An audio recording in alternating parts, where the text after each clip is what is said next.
Good morning, everyone, and welcome to our first lesson for Grade 7 English. I am your teacher, Sir Kevin Atadero, and today we will be talking about a very kind of easy subject. I think most of you have already experienced this one in most tests that you have in your elementary days, but I hope that this will serve as a lesson and as a refresher, and this may also serve as additional knowledge for you since you will be tackling most of these activities for probably the rest of your lives. Okay, so sit back, relax, get your notes, and today we will be talking about a very, what I've told you, a little easy, a little difficult. It depends on you. Maybe you have been exposed to this one, and maybe others are not exposed yet. So don't worry, together we will learn this lesson. Okay, so our lesson for today is what we call analogies.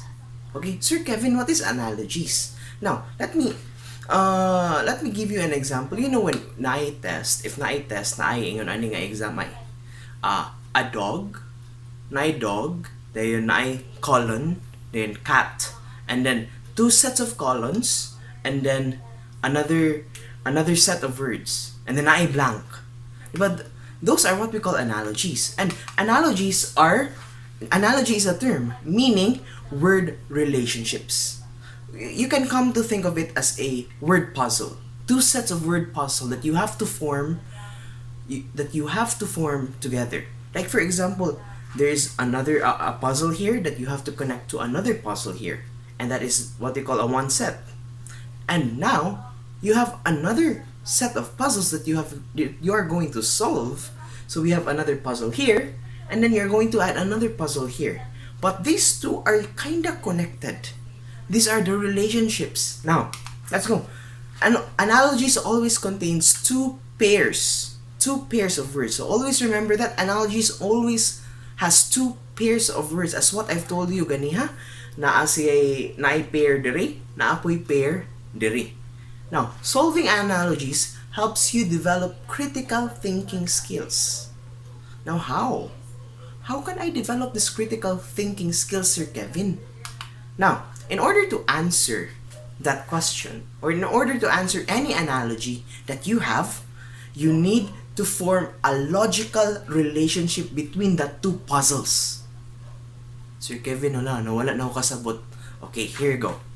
Now, this puzzle here is kinda similar to the puzzle that you are trying to solve over here. Okay na, nagets na. So they're kinda related. The two sets of puzzles are kinda related, and your job as a student or as someone who will answer the analogy is to find the relationship between the two words here, so that you can apply that relationship to the words over here. Wala pa nasabtan. Don't worry, we do not have any examples yet, and we will show you examples, and I will let you know how analogies work. Now, you have to form these relationships, or what we will call today a bridge. You know, a bridge gets to point A to point B. So for example, I'm from Mandaue City. If I'm from Mandaue and I want to cross to Lapu-Lapu, I need to get to the bridge. Now, what bridge? Unsa di nga bridge ang dapat gamiton? What bridge am I going to use? That is our lesson for today with analogies. How can I make relationships between these two so that I can apply it to the other set of puzzles? How to solve analogies? How can I solve analogies, Sir Kevin? Now, the best strategy to use when completing analogies is the bridge sentence strategy. Ay, Sir Kevin, you're using big words. Bridge sentence strategy. What is that? Now, bridge sentences are helpful because they enable you to instantly recognize the answer pair, ang katong kinahanglan ninyo ansiran, by plugging it into the bridge sentence formulated into the question pair. So, in our first set of puzzle, kinahanglan ta nga naatay mahibaw-an nga relationship. We need to have a bridge to connect the two items here so that we can connect the two items here. para may bawaan na to unsa day ang lacking. Now, if the bridge sentence works with both the question pair sa katong na kumpleto ang duha ka words ug sa answer pair ang katong naikuwang, then you would know that you found the right answer. Sir Kevin, wala gyapon ko kasabot. Wala gyapon ko kasabot. Do not worry. We are going to go to the different what they call this? Different examples of our analogies. Okay? So let's start. So first analogy, I think you can see it on the screen. You can see it on your screen here, I think. I do not see, I'm sorry, I do not see you, my students, so, and I cannot see also my front cam. I cannot see my screen because I'm using my rear camera. So, if you can see here, or wherever see my place, naatay set of analogy here. So we have here, shovel is to dig, then fork is to blank. Unsaon na to siya pag-solve? So first atong buhaton, let's try to find the bridge between the two. Shovel is to dig. Unsay shovel, how you construct sentences between the two, so shovel and the dig. So let's say for example, a shovel is used. A shovel is used to dig. Correct, diba? Correct? Yes or yes? Correct, diba? So, let's use that one. A shovel is used to dig. Okay? Now, so, fork is used to what? Diba? You're trying to see the point of our analogy. You get to know unsa ang meaning, unsay kuwang sa analogy by using the sentence pair. Kay pagkita nato sa sentence pair, naningon siya, shovel is used to dig. Ato siyang gi-apply sa another analogy, which is a fork is used to unsa man kuno be? A fork is used to what? To jump? To run? A fork is used to eat. Very good. So that is what we call, yun ana nga sentence or yun ana nga bridge is what we call a function bridge. A blank is used to blank, and that is what we call a function bridge. Now I will give you another two examples, and let's see if sakto ba ang analogy. Okay? So we have money is to buy and baby is to cry. Wow. Oh, Sir Kevin, your rhymes si Sir Kevin, no? Okay, let's see. The money is to buy. Ana siya. The money is to buy. Let's use the function bridge. The money is used to buy. Sakto? Am I correct? Correct. Very good. So, a money is used to buy. Now, let's use the same bridge for the second analogy. A money is used to buy while a baby is used to cry. Sakto dili. Sakto ang analogy dili. Diba dili? Correct. Because there is something wrong with the pairing of the words here. That's why it's not a correct analogy. Do you get me now? Klaro na? Good. Sige. Let's go to our next example. Okay? And this is where we are going to learn the second type of bridge. So let's go. Okay, for our second example, let's see the analogy over here. Bad is to terrible, while funny is to blank. Unsa ka? What should be the word that should be placed there? Bad is to terrible, funny is to blank. Let's try to make a connection between the two completed, ang naduha na kompleto na set of words, which is bad and terrible. Bad and terrible. Unsa man? What do you think? What do you think is the bridge? What do you think is the bridge of the two words? I will give you time to think. You can pause this video and think, unsa man, what short sentence can we use to connect the words bad and terrible? Okay? You can pause the video now. Okay, do you have an answer already? Okay, let's see if sakto ba inyong answer. I have here, bad is terrible. Diba? Unsay mas grabe? Ang bad or ang terrible? Diba? Correct. Mas grabe ang terrible kaysa bad. So let's use this bridge. I've thought about this bridge, and here it goes. Something that is extremely bad is terrible. Sakto? Are we thinking the same? Are we thinking the same answer? Something that is extremely bad is terrible. Sakto, correct? Now let's try to apply that to our second set of analogy. Something that is funny is what? Sige, so dira dayon ta mo hatag og answer. So something that is funny is what? Unsa man something that is something that is extremely funny is what? What do you think can we put in the analogy? Something that is extremely funny is, what do you think? Okay, my answer will be this one. Something that is extremely funny is hilarious, katawanan. Diba? Something is funny, of course. It's katawanan, it's hilarious. So, there we go. We complete the analogy. So, something that is bad is terrible, and something that is funny is hilarious. Very good. See, let's have another example. We'll have this. Show, bang. Show. Oh, okay na, nakita na. Do you see it already? Okay, let's have it. Hard is to soft. So, unsa man atong bridge? So, we'll use the same bridge. We call this bridge the degree bridge. Okay? Don't forget, this bridge is what we call the degree bridge. Something that is extremely hard is difficult. Sakto ba? Sakto ba?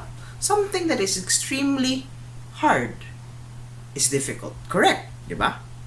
But what about the second set here?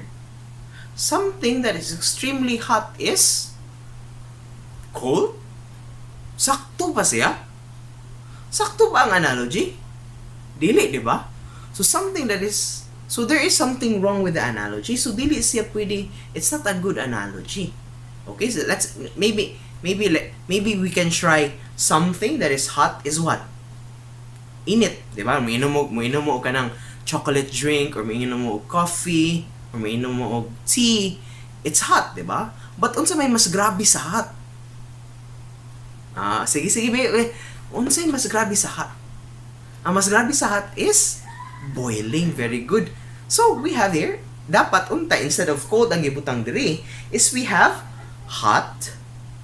Something that is extremely hot is boiling. Handa na siya. Okay? So that is what we call the degree bridge. Something that is extremely blank is blank. Let's go to the next bridge that we're going to learn today. Okay, we go to our next bridge. Madaghan na kitag bridge sa pila na ang first nato is the what? What kind of bridge? Correct. We have the function bridge. The next bridge is the degree bridge. Katong something that's extremely blank is blank. Now we go to the third bridge. Di ba? Mag-una pa tag third bridge kaysa sa kanang Cordova ug Cebu nga bridge. Anyway, let's go to our third bridge. Okay? So we have here ugly is to beauty, while serious is to blank. Let's try to form something. Let's try to form something, a bridge between these two words. Katong first na complete. Unsa man atong first na complete analogy here? So we have ugly and beauty. So let's try. Let's think. Unsa man ang pwede nato na ma-bridge? Unsay ma-bridge nato sa ugly ug beauty? The opposite of ugly is beauty. So the opposite of serious is what? Di ba pwede siya? So this is what we call the lack bridge. Kuwang. Nagkuwang siya. Ugly, if something ugly lacks, this is the bridge, something ugly lacks beauty. Well, something serious lacks unsa man. Ito yung funny. Something serious lacks humor. Katawanan. Oh, ano na siya? So that is what we call our lack bridge. Kuwang. So of course, if you are ugly, nagkuwang ka sa kagwapo or sa kagwapo, beauty. And if you are too serious, nagkuwang ka sa imuhang humor, sa imuhang pagkakatawanan. Okay? So that is our lack bridge. Now let's go to another example for our lack bridge. And let's see if sakto ba itong pagsabot sa lack bridge. Okay? So we have here, Dan. Okay. Doubtful is to faith, while old is to age. Let's see. Lack bridge. Okay?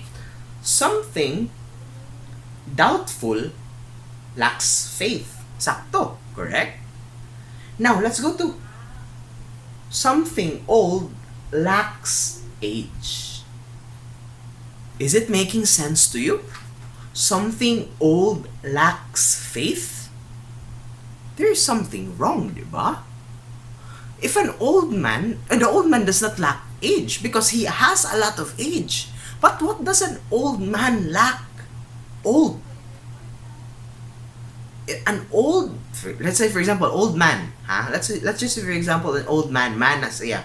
Okay? So an old man lacks what? What do you think? Lacks hair? Pwede lacks hair, pero let's be definite. Pwede ang hair, ha? I'm not saying it's wrong, but let's find a better answer. So, what? An age? Lacks age? Lacks hair? An old man lacks strength? Okay, very good. I think you're trying to get the vibe of what they call this, of analogies. Okay, so when you say something old lacks strength, okay, that's much better. Okay, now after the three bridges, let's go to our fourth bridge, and the fourth bridge is what we call excited na sila. Ayaw sa. Let's go first with our example. Unsa example nato sa tong fourth bridge? So here we go. Candy is too sweet, while fire is too blank. Again, candy is too sweet, while fire is too hot. A candy is what? Hello? A candy is sweet, diba? So it could be that the bridge is something like a characteristic, diba? So let's use that one. A characteristic of a blank is blank. Okay? So a characteristic of a candy is sweet. Correct. Diba? The bridge sounds good. Now let's apply that bridge to the second set of analogy. A characteristic of fire is what? Very good. The characteristic of fire is hot. Oh, diba?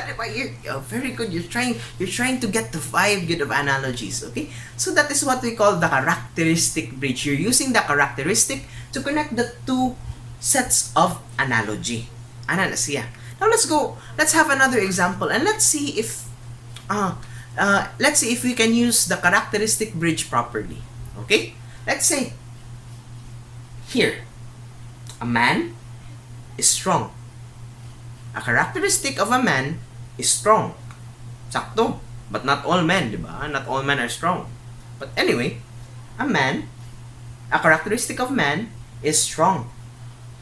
But a characteristic of money is cash. Sakto. What do you think is a better characteristic of money? Money can be powerful, diba? So instead of cash there, we're going to change that one to powerful. Oh, diba? So you have a complete set of analogies. So you have a characteristic of a man is strong, and a characteristic of money is powerful.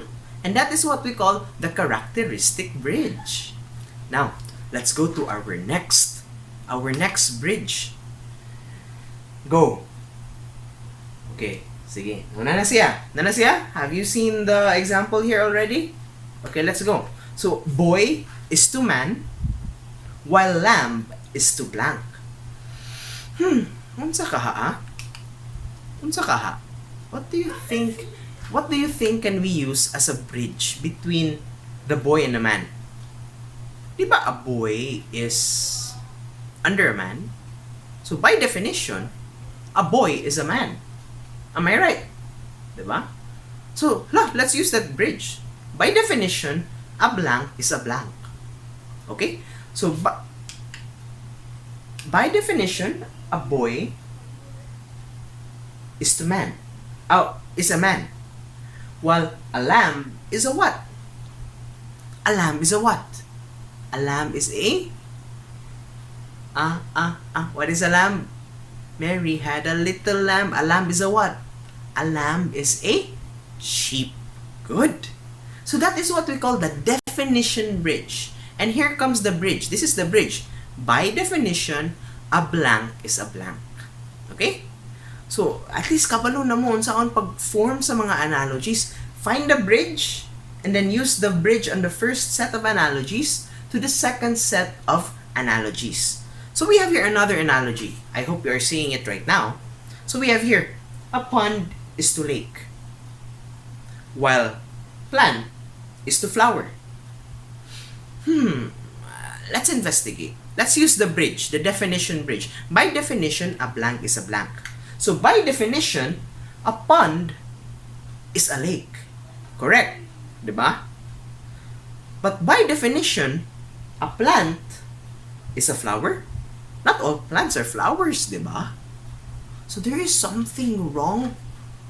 How can we make this right? How can we make this analogy right? What do you think? Unsa atong angay buhaton para masakto ang analogy? Okay, so pwede. So we can have atong ibali siya. Bali ko na ba? Go. Go. Okay, sige na. Bali na siya. So we have here, tanaw na to balik ang bridge. By definition, a pond is a lake, and by definition, a flower is a plant. Does it make sense? Very good. So ana siya, that is what we call our definition bridge. Okay, now we're in the halfway of our lesson. I didn't the halfway, I think we only have 2 bridges left. Anyway, as you can see here, hopefully it's here, you have your lesson code. So once you have the lesson code, you go to the drive. You go to your LMS, and then there's a link there for a Google form so that I can know that you are really watching this video. Okay, so make sure you copy the code. That's ENG07-W1T02. So make sure you put that one in the Google form that I have sent in your LMS. Okay, let's go to the next bridge. Let's go to the next bridge. Okay, if I am too fast, you can always pause the video and then rewind ninyo gamay. Okay, and if I'm too fast, you can just slow-mo the video on the settings. I think you can see it here, the settings of the video. Okay, now let's go to the next set of analogies. So we have screwdriver, tool. Rose is what? Rose is what? What do you think, Rose? Rose, Jack and Jill. Bitaw. Rose is what? So let's find the bridge between screwdriver and tools. So what? Sa mani sila? So a screwdriver is a type. Is a kind, di ba? Sakto. A screwdriver is a kind of tool. Okay? So a rose is a kind of what? Ay, grabe naman po dili ninyo ma-answer. A rose is a what? A rose is a flower. Very good. So this is what we call the type or kind bridge. Okay? So because you're trying to know it is a type of something. Or it's a kind of something. Now let's say for example here in our example. Dun. Nakatawa sila sa second analogy. Ay, tanawa ang second analogy. Let's go first with our analogy. Okay? Phone is to gadget, while school is to punishment. Ala, ka-relate sila. Karelate sila. First pagani, sir, punishment na dayon ng school, kinagay kay buhato nun. Don't worry. Okay? We'll take this slow. Okay? So we have here, phone is to gadget. The phone is to gadget. The phone, oops, sorry. I think the camera moved. The phone is a type of gadget, di ba? Sakto. A phone is a type of gadget. Well, school is a type of punishment. Sakto dili. Grabe po do ay mo-open mo. Sakto sir, sakto. It's a type of punishment. Ay, dili. So a school is a type of what? How can we change this one? I know it's funny. And I've seen this example and I was also laughing at this example. So, a school is not a type of punishment. But let's change that one. Let's remove the punishment. Unsa atong dapat i-replace to make it correct? So, a school is a type of torture. Ay na po. Don't torture. Dili torture. A school is a type of building. That's it. It's what we call the type or kind bridge. Okay? I think we're on the last bridge today. Whew! What a kind of learning that we have. Okay, so we have here our final example. So we have finger is to hand, while wheel is to blank. Unsa kahay bridge ani niya? The finger is to hand, while wheel is to what? Have you tried already thinking unsa ang iyang relationship? So unsay relationship niya? A finger, what? Kabalo na sila. A finger is part of the hand. So a wheel is a part of what? A wheel is a part of, di mo pwedeng motor, di ba? So a wheel is a part of a car. Very good. And that is what we call our part to whole bridge. Mao na siya atong part to whole bridge. And let's have a few examples and let's see if we really nasabtan nato ang part to whole bridge. So here we have our example. A blade is to fan, while man is to woman. Let's use the bridge. A blade is part of a fan. Correct? Correct. So we have here, a blade is part of a fan, while a man is part of a woman. Sure ka, sir? Sure ni? So how can we change this one? So a man or men in general, not just lucky, but all human beings are part of what? What do you think? Humans are part of the earth. Okay, pwede earth, pwede society, pwede humankind.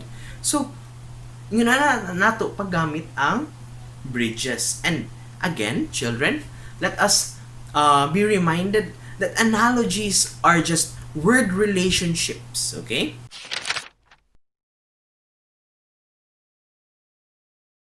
Okay, children, remember that analogies are just two sets of words.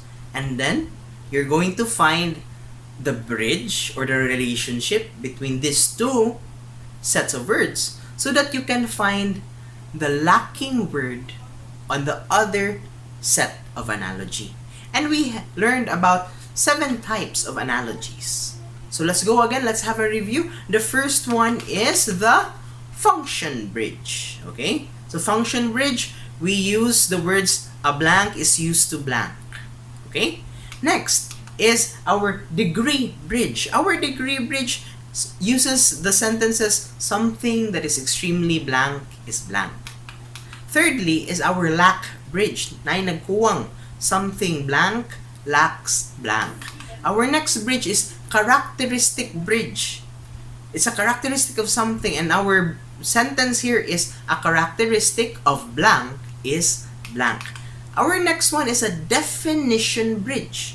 And the definition bridge, atong sentence, by definition, a blank is a blank. Next, we have the type and kind bridge, which is of course a type. So a blank is a type of blank. Okay? And our last bridge is what we call the part to whole bridge. So for example, our bridge, our sentence is a blank is a part of blank. Okay? Sakto siya. A blank is a part of what? Okay? And do not worry, there are a lot more of bridges that you should learn, but we do not have time. Basta yung natuon siya pag-solve ang analogy. Alam, mura na tag-math, sir, kaya solve na lagi ta. Yes, English can be a math as well. Okay? So it's kind of it's kind of challenging for you, but you will learn and you will love solving analogies. So for example, napamay mga laing bridges nga we have not discussed. For example, kanang places to live. Like for example, a bee is to a beehive, and a bear is to blank. So a bee lives in a beehive, while a bear lives in where? Where do you think? Oh, woods. Pwede woods, di ba? Woods or kahoyan. Bears live in woods. Ano? So there are a lot more analogies that you should learn.